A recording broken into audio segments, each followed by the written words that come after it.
So in this discussion, we'll be sharing a little bit about what we're seeing in the market, what some of the analysts have predicted in the space of manufacturing, and how experts like Bhavesh and Suraj are putting this to good use.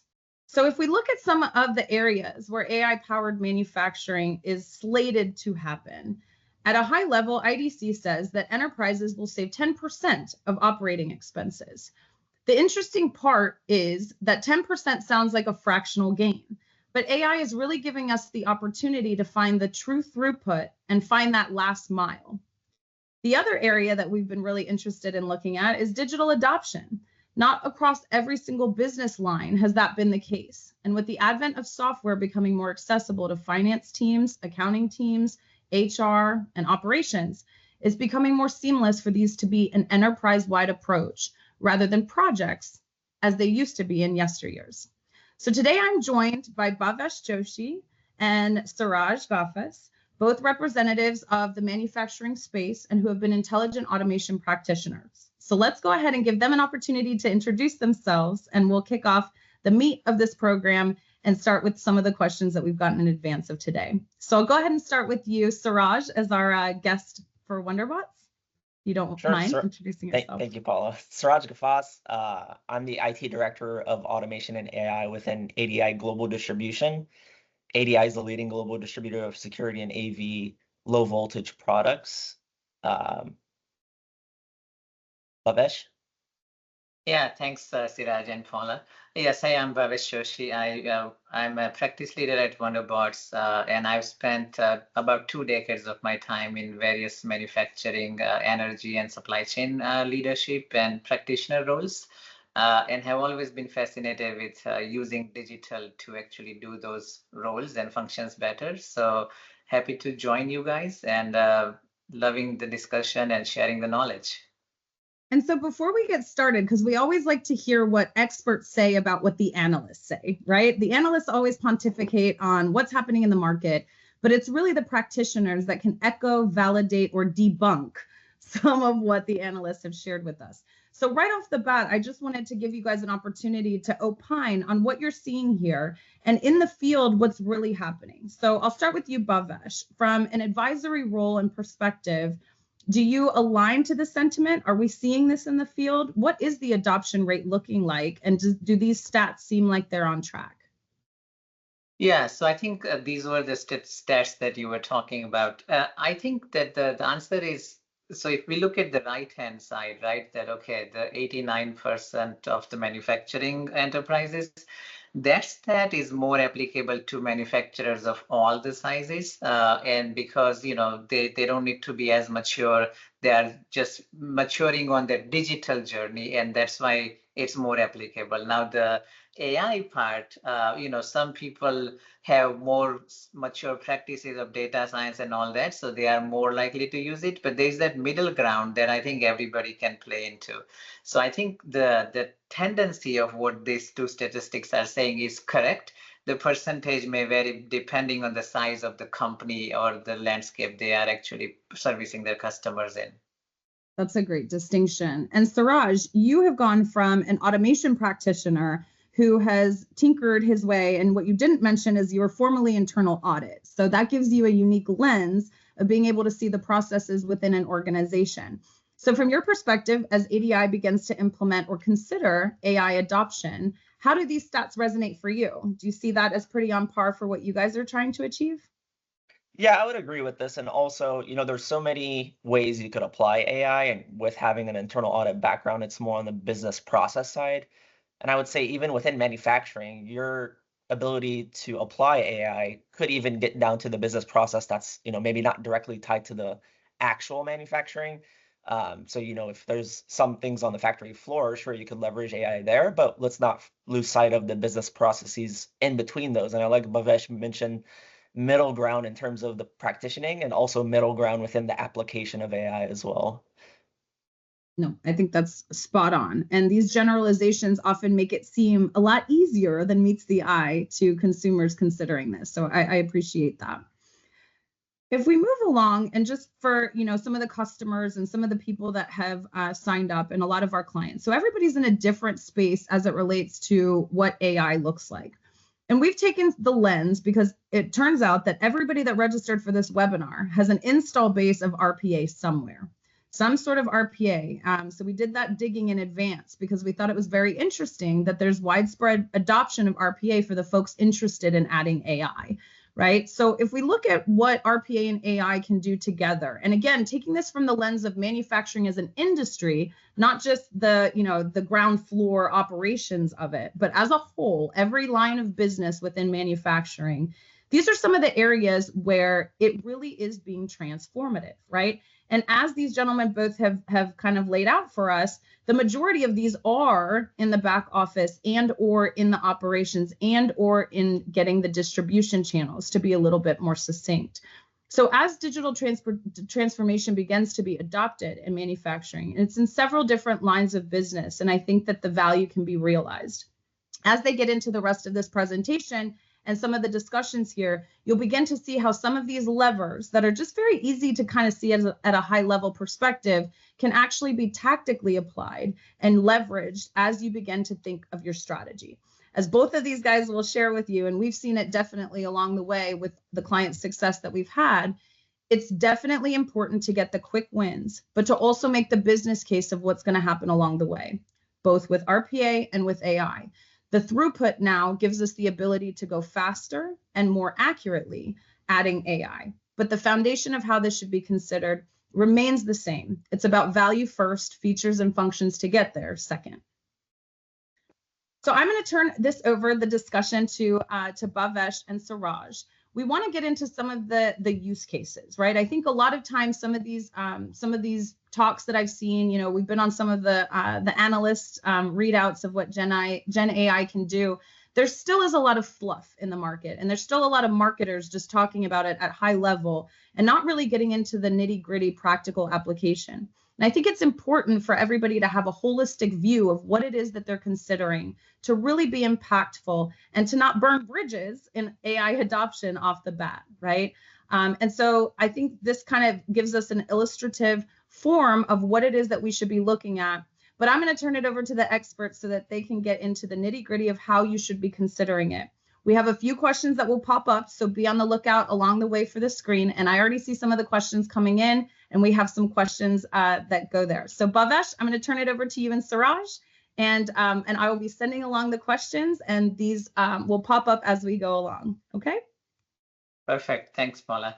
Yeah, so I think if I actually start by saying the foundational thing before we even go anywhere else, the data part of what makes AI is actually the most important thing. So when you think about the manufacturing industry, I mean, they were doing their statistical simulation and design of experiments and model development and all of that even before AI was this popular. So they know that, okay, how do you use data to make the decisions and the appropriate decisions. So I think that having the foundational data collection and accuracy and labeling is the most important thing, in my opinion.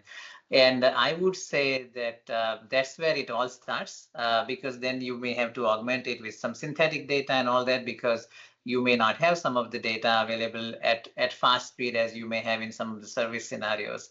So that's where I would begin that journey. And Siraj, you've been on this journey. So how have you actually approached from, of course, that foundational viewpoint to some of the specific use cases that maybe are in this prism or that you have done on your own separately? Yeah, no, I'm glad you mentioned the data piece. I think that's the foundation, and you're correct that within, a lot of industries, they've had or been using this, but I think what AI is kind of contributing to is being able to deal with the vast amount of data too, and the processing power that's able to come from that with some of the machine learning models that you're able to apply to solve specific problems. I would say from a use case perspective, at least from what I see here, there's a couple ones that stick out to me. You mentioned the word synthetic, which is interesting. I think there's a use case I've seen from Merck. They apply Gen AI. So whenever they're building some of the drugs that they want to have a good way of being able to identify defects. And it's kind of interesting to think if Merck they don't really create defective products just to feed this model, right? So their solution was, let's create defective synthetic images of what it's supposed to look like and train that model to pick out what a defect looks like. So I think that was very interesting because, it's something. Could they make defective products? Yes, it's a kind of a waste of capital and waste of time to just make defective products to be able to identify it. So I think that's kind of a really interesting use case where they're able to create these synthetic images of a defective drug, depending on whatever parameters they're looking for, and apply that to their model. That way, if they see it in reality, it's able to identify what a defect looks like too. Because I see that on the quadrant, at least that's kind of a way to be able to apply that. Yeah, absolutely. And I think, Gen AI essentially is just becoming more and more popular. But again, when we think about the regular AI that has been there and now the Gen AI, so Gen AI is, in my opinion, more of the creativity aspect of things, right? So one of the things that I have seen customers use is, and some of the, because, when you're designing the new products or enhancing the new products, you have the quality function deployment on things like that. Now you have started to see the people using Gen AI to provide those different scenarios in your QFD to be able to say that, hey, which is a better design, and the more important thing that I've seen the help from it is that it helps end-to-end life cycle of the product, that, hey, all the product design, the packaging, the customer resonance, and all of that are actually captured because the power of the Gen AI is actually being used in the design side of things.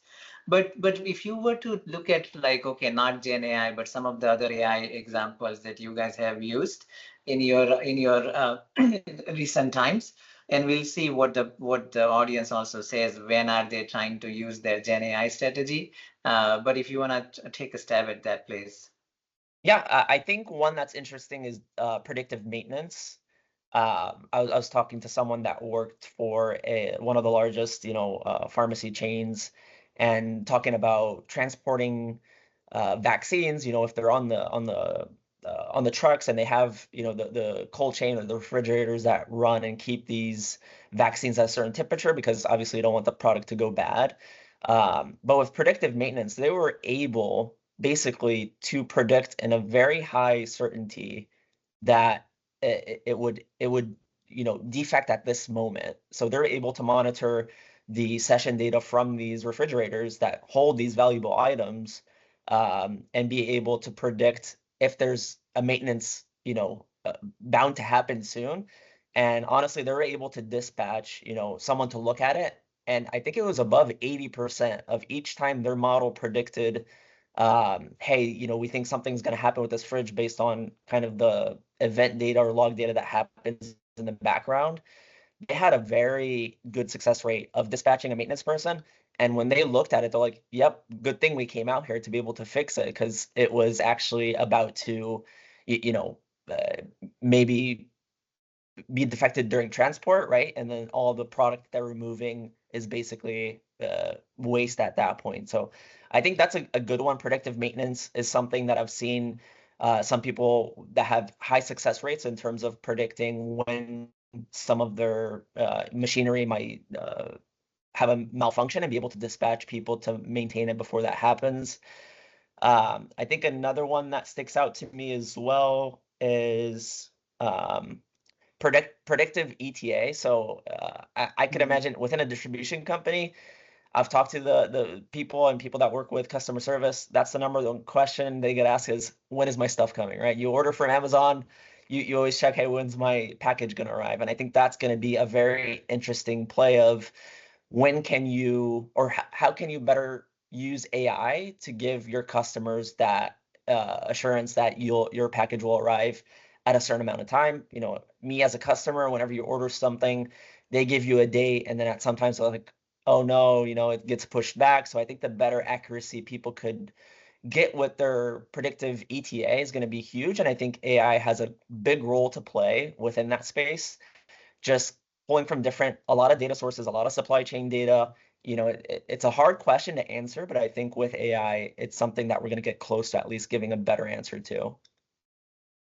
Yeah, no, that's true. So we had a poll. So we have about 50% of the people who say they don't have actually any plans to deploy Gen AI.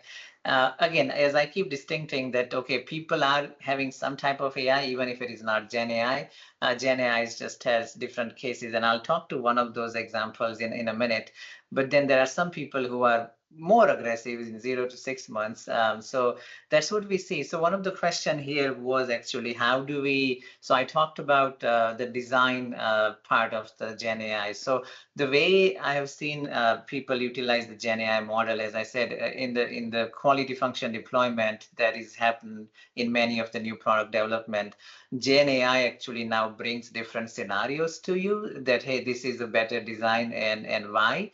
That is how people are using Gen AI. You talked about the maintenance, and one of the key things people are like, okay, I'm in production and I'm in operations. How do I use the Gen AI? So now when you think about it, there is the operator who sometimes may not be as aware of like how is the Gen AI working and all that. The beauty of the new Gen AI agents are essentially that you don't have to know how to interact with AI or understand the data and visualization of charts and figure it out. You can actually, you are expert in your domain or you are expert in your assembly line or machines or whatever, and then Gen AI model has all the data and you can interact with that Gen AI in real time, and you know the domain, so you can make the right decision. So I have seen people actually change some of the production planning parameters, as well as the maintenance example that you talked about, getting the help from Gen AI. And so that's been very fascinating because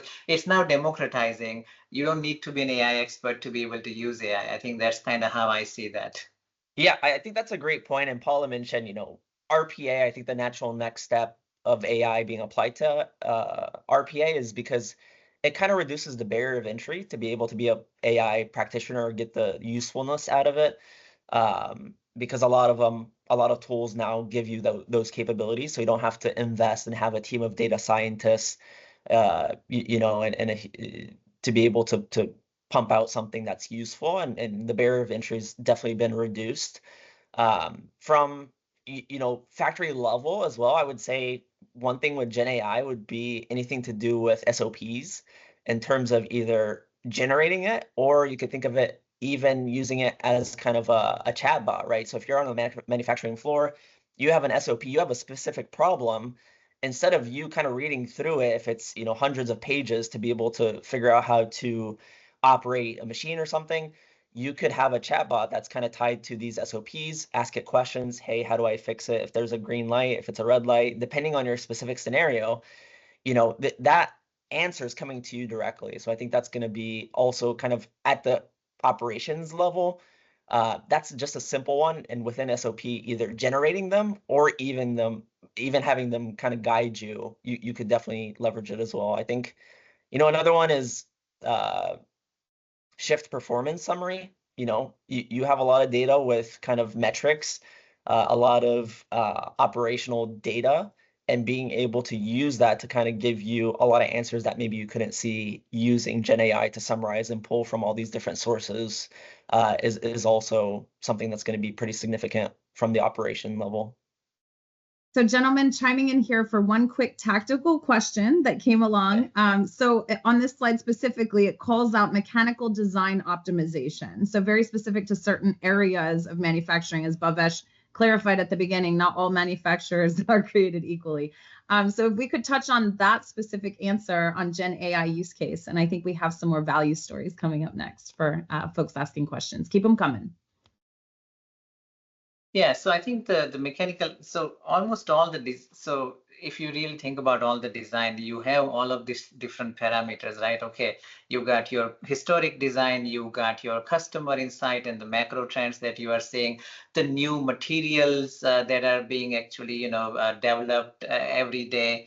And all of those different parameters that are normally you are trying to manually analyze and figure out, and then eventually do the design for, design for manufacturing, design for safety, design for assembly, design for maintainability and all that. So you're trying to achieve all of those parameters, and then you have all of these different sort of input parameters. So the Gen AI models nowadays are actually able to take all those input parameters, and you ask it that these are some of the goals that I want to achieve, and it is actually able to provide that type of design ideas and summaries that, hey, this is the material type, this is the tolerances, this is the fit and form and function you should actually go for, and gives you different options to work out of it. So that's really how I've seen people starting to use Gen AI for design.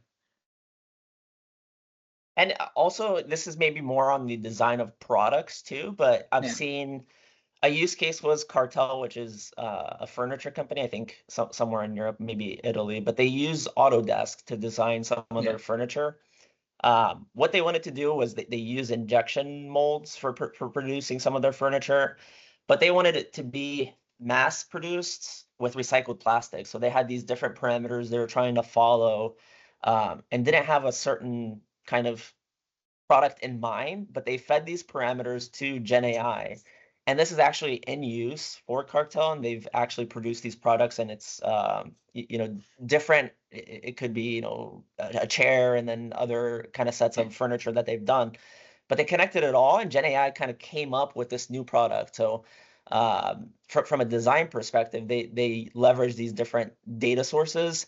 They're like, we don't know what this end product looks like, right? And I think that's where Gen AI kind of plays in is, we don't know what this is, and then let's just see what Gen AI comes up with. So they're able to kind of connect these things. They're like, we know we want it to be injection mold. We know we want to use recycled plastic.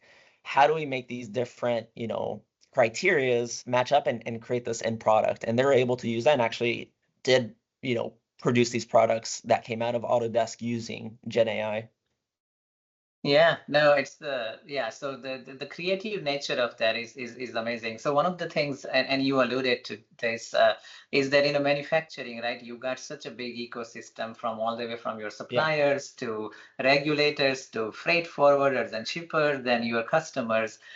So I've seen scenarios where Gen AI Gen AI is actually predicting that says, hey, this is your customer's requirement, but based on all the information I have, and I see how the ports are operating and everything else, this is your likely performance going to be. So what we've seen is the combination of that AI basically predicting things, but then starting the automation to do something about it, that, hey, should we actually substitute a product for this, or should we actually, get shipping mode to be changed, and all of those decisions that the AI models are actually suggesting to us.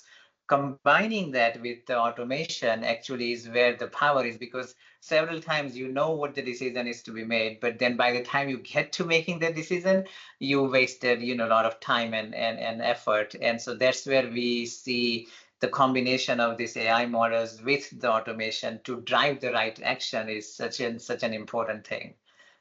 So there was other question, I believe. Let's see if we have any question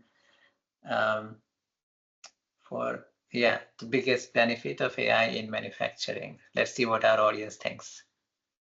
I did see a question regarding apparel and manufacturing. I mean, an easy one with Gen AI is just a design element, right? Yes. So I think that's going to be either it's pattern making or the actual design that goes into it, similar to kind of the Cartel use case I used. Yeah. Maybe you have certain parameters. Maybe you come up with an idea. I want to manufacture a t-shirt that uses some kind of recyclable material, and not knowing what the end product looks like. I mean, another thing I can think of is trend forecasting. So that's kind of something they do in apparel companies that they have to predict basically what the trend's going to be to be able to meet the demand that when they manufacture and get it out there. So Gen AI could possibly be used to kind of help with that.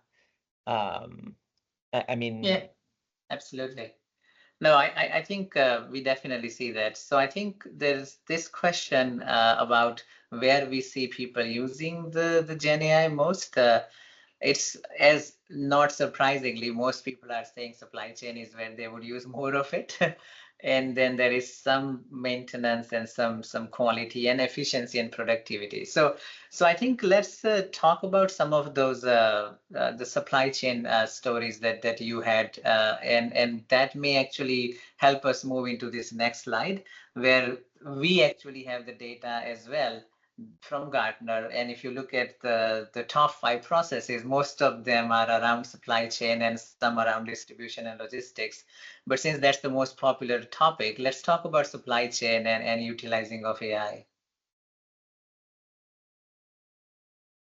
Yeah, I mean, similar. It's really a broad category, right? If you say, hey, how can I use AI within supply chain? But I think it's important to figure out what you're trying to solve for. The biggest one I would say is probably, which is the first on this list, which is demand forecasting.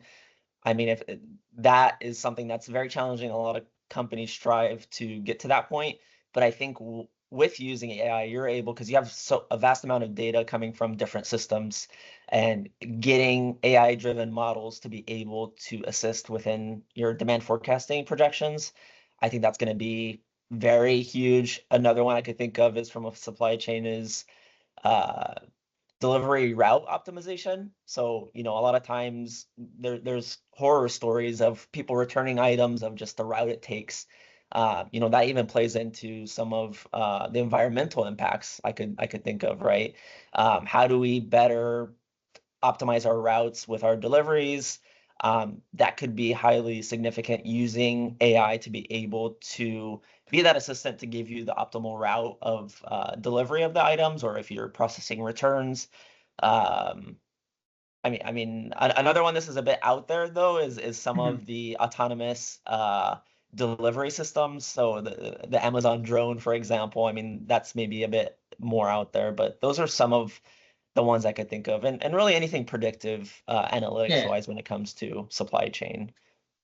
Yeah, so I had one customer that I was helping with respect to actually I would like to use the word effectiveness more than efficiency. So efficiency is obviously trying to just make things more faster, better, all that. But when we think about effective decision making, so that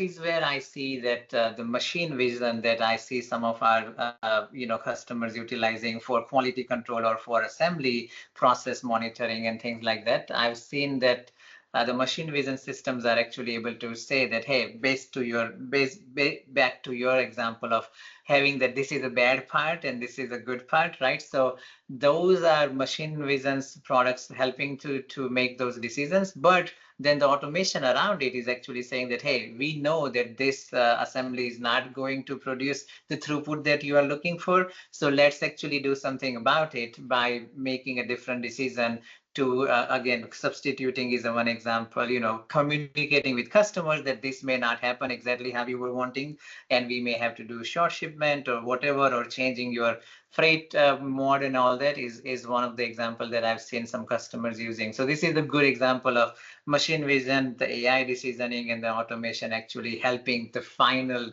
output for the customers. And so that's really one of the examples which combines quality and operations together. Yeah, I think also like warehouse or production facility optimization of where things should sit and stuff. I could see something leveraging Gen AI to be able to figure out what the most optimal setup is. With suppliers, supplier risk assessment, or even using it for, within the procurement space, really. Yeah. I think there's the possibilities are endless. So when we say supply chain, it's quite broad, but I think what I saw from that chart, demand forecasting seems to be kind of what a lot of people are focusing on. Yeah, so let's go back to that chart. So demand forecasting, as I said, most of the manufacturing companies have used some type of machine learning or algorithms in their life. and the forecasting of not just demand, but overall forecasting of how the business performance will be, and the planning around it is a key thing. So when we look at that, the demand forecasting, one of the things that what we help customers do is we obviously have our preference to what machine learning models they should be using for this demand forecasting. And because in this process alone, the data collection is such a laborious process that we've seen the automation actually help with the data collection, and then we have different machine learning models that we subscribe to or that customers may have preference to. And together, it actually makes the end-to-end process that is not only automated, but it's actually also giving them the signals that they need to do the processes. So how do you think about some of the other areas that are on this chart? Other areas, I could speak to how we're leveraging Gen AI within ADI most recently. Yeah. We have a request to quote automation. So if you're within the distribution side, which is within that chart at least, so this use case resonates with that. We've been using RPA within that process. It's really customers who we call also integrators. So we sell to integrators who either install equipment for end customers, but so we had this process automated where a customer would request a quote through our website.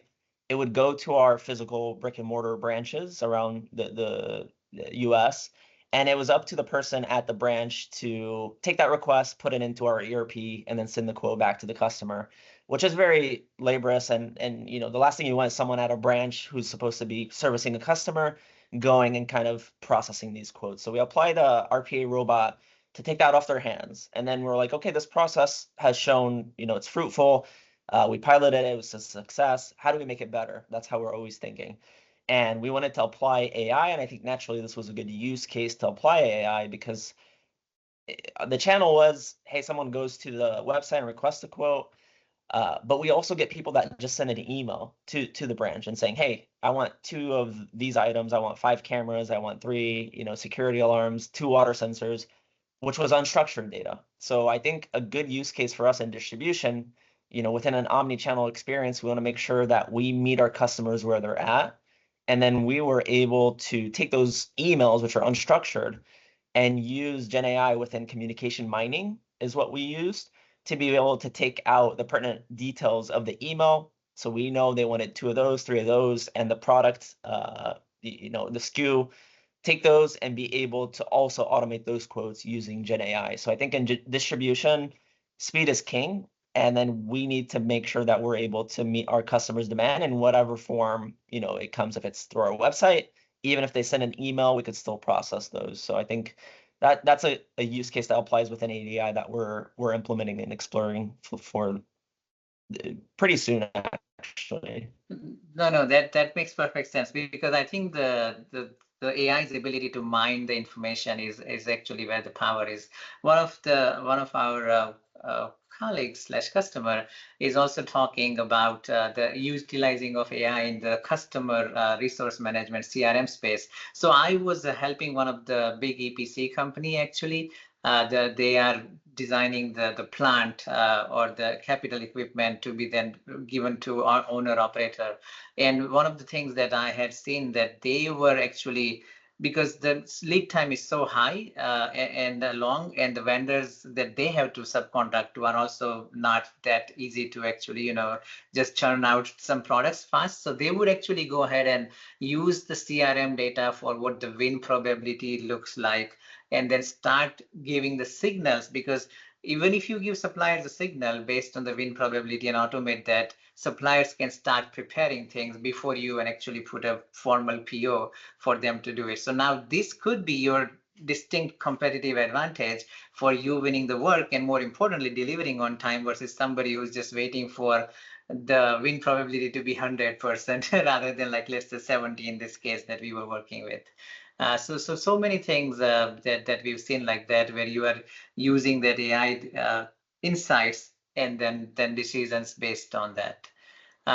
Anything else with respect to, I know you talked about the distribution and some of the autonomous vehicles is another one example. What other things you've seen in the case of the world of distribution that people are using the AI for? So this is another internal use case. What we've been trying to do is a customer prediction, customer churn prediction, actually. So we're using a machine learning model that takes, obviously, it's going to take a huge amount of data, and it's basically assigning a value of percentage of how much we think this customer is going to churn, right? Based on years of historical data of different sources. And what it's able to let us do is, as we look through, our customer list, it has a little percentage right next to it. It says, hey, this is a 70% chance of this customer kind of churning based on all this information we fed it. We're able to make an action or do something to help minimize that. So it's whether it's going and applying, a discount to that customer, dispatching someone to maybe service the customer, or, a sales rep that goes and mends whatever issues that are there. But I think that was actually the first AI implementation ADI has done. Was, if their customers are they, what's their percentage of churn? Can we prevent it? That's kind of the approach that they went to, and I think it's been successful because we're able, whether or not it's 100% accurate, I think it's still a good indication of, hey, if it's a certain threshold percentage, let's take care of it, right? It gives us at least that alert, similar to like the predictive maintenance, right? So this is predictive maintenance for our customers rather than the actual equipment. And I think it's helpful at least to say, hey, let's do something about this, because the reality is there's so much data out there. AI relies on data to be able to do it. And, a lot of things that we have used previously can't process a lot of it, can't pull out the pertinent information that you're wanting. And then now with Gen AI, you could type in a little chat box, ask it a question, and it gives you the answer, right? This is actually very funny because early in my career, I was a quality manager, and my goal was to always reduce the complaints per million, right?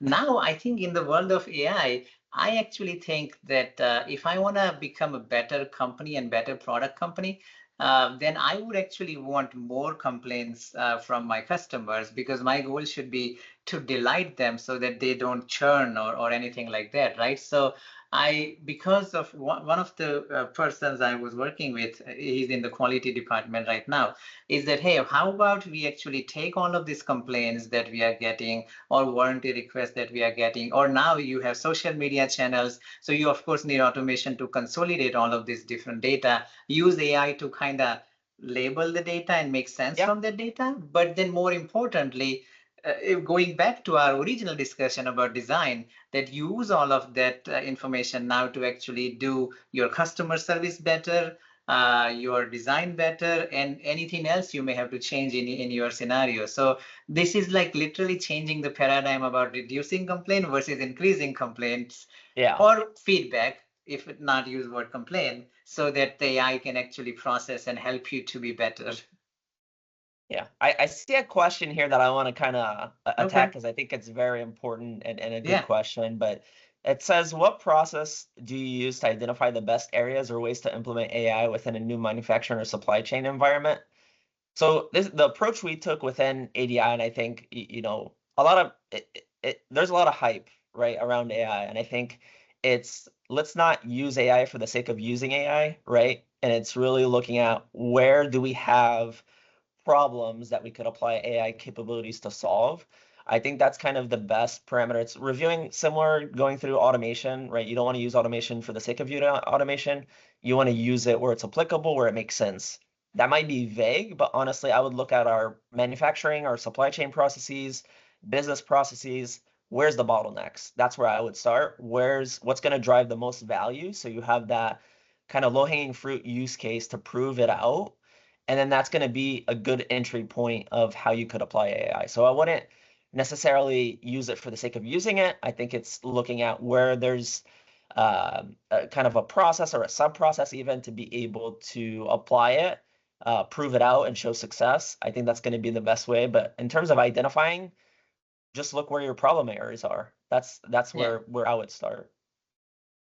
I would agree. I would add to that, going back to just the discussion we were having about customer delight. So the closer you are to actually solving customer problems or delighting the customers, those are the better areas. And that's the reason why, the distribution is a good example. The customer order fulfillment is a good example. Some of this demand forecasting that we are talking about are good examples. And then the quality side of things are actually great examples, because anything that helps you to serve your customer better and delight them so that you can retain and grow, I think are good areas to target, rather than just so you can have the ROI at front and center of what you are trying to do, rather than just do the AI for the sake of doing it. So there was a Okay. lot of questions about how to present this. So we have a wide range of audiences that came in. And I think something very tactical that would be helpful is, how do you make the business case for AI?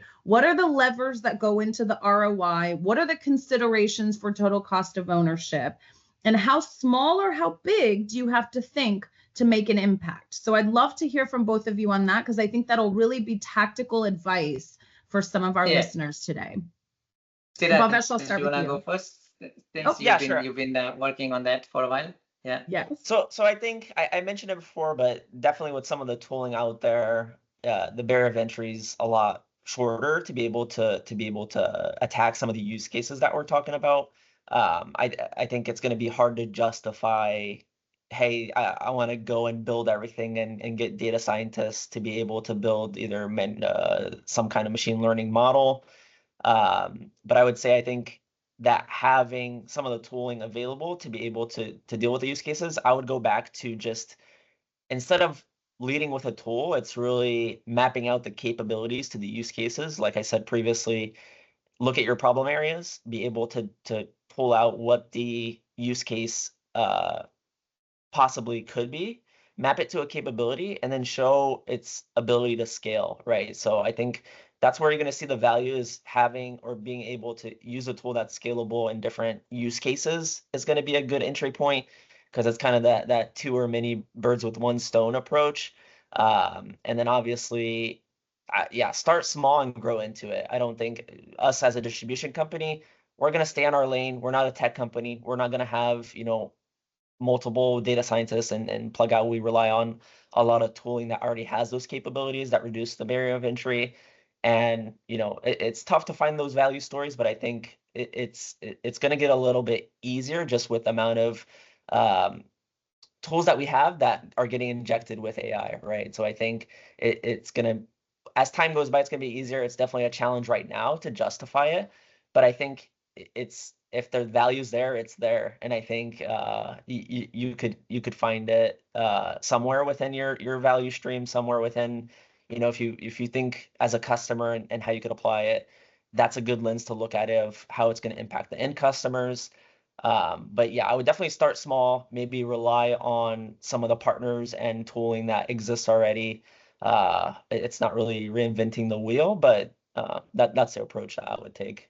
And then Suraj, just piggybacking off of that, because it is a little bit, you mentioned several different lines of business that some of these folks probably aren't traditionally used to working with, like a data scientist, for example. These are some of the levers that are required, for operationalizing AI. So how would you suggest they collaborate? In the same vein of making the business case, what are the stakeholders and or peers within the organization that you would advise to be on board with AI initiatives? Good question. I would say definitely, IT support, right? I think it's coming through the IT lens. A lot of things we've encountered I think the support that was needed was someone to drive the technology piece of it, of just having the vision of how it could be applied. That's important.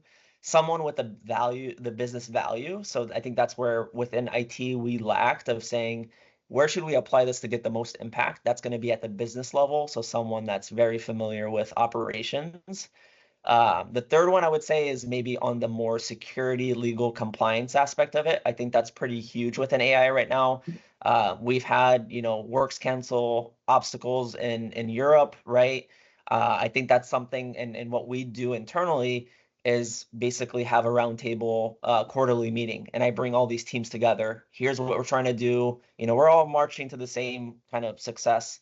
But having all those different groups aligned is very important. It's not something that you could just take and start applying. And I think it takes, a cross-functional team to be able to deliver that value story. You're going to need help from different facets of the company for sure. Yeah. And then Bhavesh, on the flip side of that question, you see it from us helping, right, make that case. So your perspective. Yeah, so I think so there are two-part answer to that. One is we've seen because I've worked in manufacturing companies, like several people intensive area, right? So first and foremost, I would say that there is an investment that everybody should be making, which is data literacy and what is possible. So I think, as you know, we've helped some of our customers to just do those broad training that because it helps them to think about what is possible. If they don't even understand what are some of the art of the possible scenarios are, they may not. So I have seen that in manufacturing company, most great ideas have come from people actually doing the work and not just people making the decision.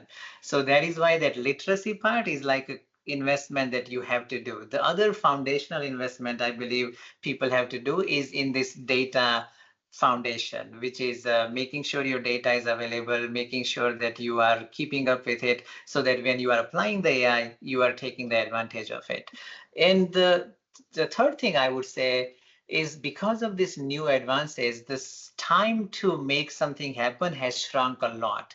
So I see some of the examples that are here answer the polling question that they are worried about integration with existing systems. They are worried about not having the skilled workforce. Those are the problems that are now easy to solve with the advances that we've seen in the technology and the providers like us that can not even have people worry about how do I integrate or how do I need to basically train people. So those are like 2-3 things I would actually do to make sure that I'm ready now and I'm actually even accelerating in future. And I'll add to on the at least integration with existing systems. So within Residio, we offset our IT help desk to a chatbot, so it's able to look at our SOPs and just ask it a question. It'll give you the answer. It even opens a ticket, so it's integrated with ServiceNow. We had that, and it was a great success. And integration to our ServiceNow environment, it took less than a month to be up and live, right? So I think that's another thing is a lot of the capabilities or a lot of the technology, we're not seeing those issues with integrating within systems. I see a vote for high initial investment costs. If you go the approach, hey, I want to create this AI department and you have to hire all these data scientists, I would agree with that. But we are actually seeing a lot of opportunity within either tooling you already use to add on capabilities that's very affordable to make a big impact. So yeah, 100% agree. So I think there is a last question here, which is what are some of the, so everybody is actually on this one very unanimous, where they are saying that AI is going to drive some major transformation and innovation. So we've talked about some of the innovations that we've seen customers do on design, on the productivity side and things like that. And some of the other things, which is actually, we talked about the customer delight, the time to market. We talked about some of the scenarios where AI can help you to actually make sure that you are winning the work versus your competitors, because you have deployed the AI to be able to understand the scenarios of not what your customers want, but what your capabilities and your supply chain will look like. And so that is why I think that literacy part of what is possible through AI so that everybody can participate and not only select group of people is going to be key, in my opinion. Everything else is actually very easy to do, in my opinion, and maybe not even require high upfront investment. What do you think, Siraj? yeah, no, I like the data literacy component because a lot of people, I work with, their maybe expertise is in non-technical roles, and just understanding how it could be used is a campaign we're launching within ADI to increase that literacy of making sure Nice. people understand how it works, how it could be applied. That's something we're looking at. Because ultimately, like I said, as IT practitioners, we know how the technology is used, but also we want people at the business level know how it's used, because a lot of times those are the people that know the business value to bring to us and have those greater impact stories. But yeah, I think in terms of the transformation that we're seeing, right, I think one thing I wanted to touch on was just the cost component of people thinking it's a silver bullet, right? We saw this within automation and RPA. It's, hey, this is a silver bullet. We're going to reduce cost. That's not always the case, right? You could get competitive advantage in different areas. And I think, it's mostly looking at how it's going to transform the environment. Maybe cost is an outcome of that, but I don't think you should go and think that's the end result each time. I think you're going to be quite surprised. If you invest in some solutions and you're not seeing the cost reduction, be sure to outline what success looks like for your AI implementations.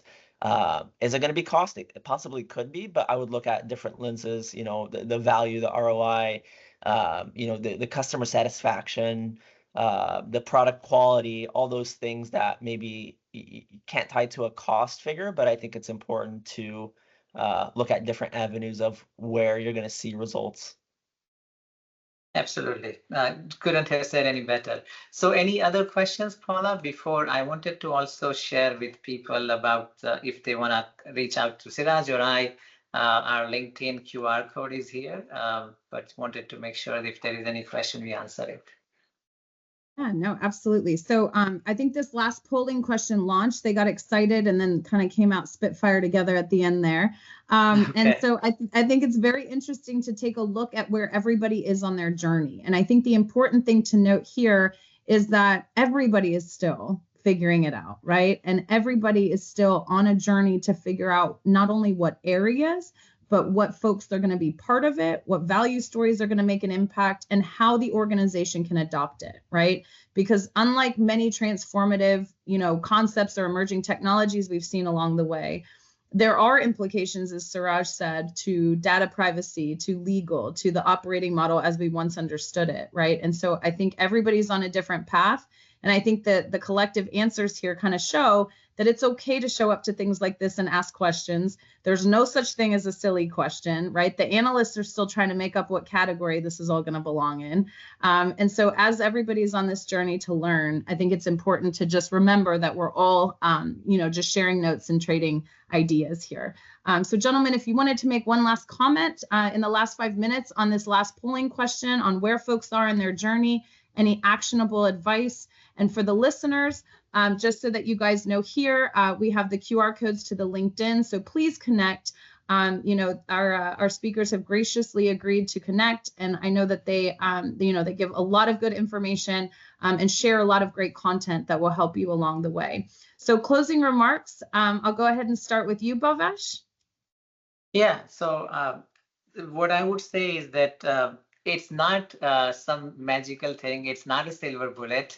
It's something that most people, whether they realize or not, have been actually doing in some type of analysis and some type of algorithms. So this is actually just taking it further so that you can actually do things faster. And if you know Lean, always the goal is to do it better, faster, and cheaper. So that's where we are trying to get to. And I think the speed part of it is actually what has, in my opinion, revolutionized where we are going with the AI technologies in all the types of things, from creativity to effectiveness to customer delight. And that's what we've helped customers do. So happy to help anybody else with those ideas. And Siraj, to you, closing remarks, last minute advice. I would say if you're not looking into your AI, strategy or implementation, your competitors are. And I'll end with that. I think that's well said and completely poignant. So for those of you who are in the category of not sure yet, right, not considering AI at this time, about 16%, you have these two gentlemen to reach out to with questions, and we'll be following up with the presentation and the recording for those of you who joined late. Great questions, great turnout. Thank you so much for everybody for participating, and we will see you next month for our next series webinar by WonderBots. Thank you. Thank you all. Thank you.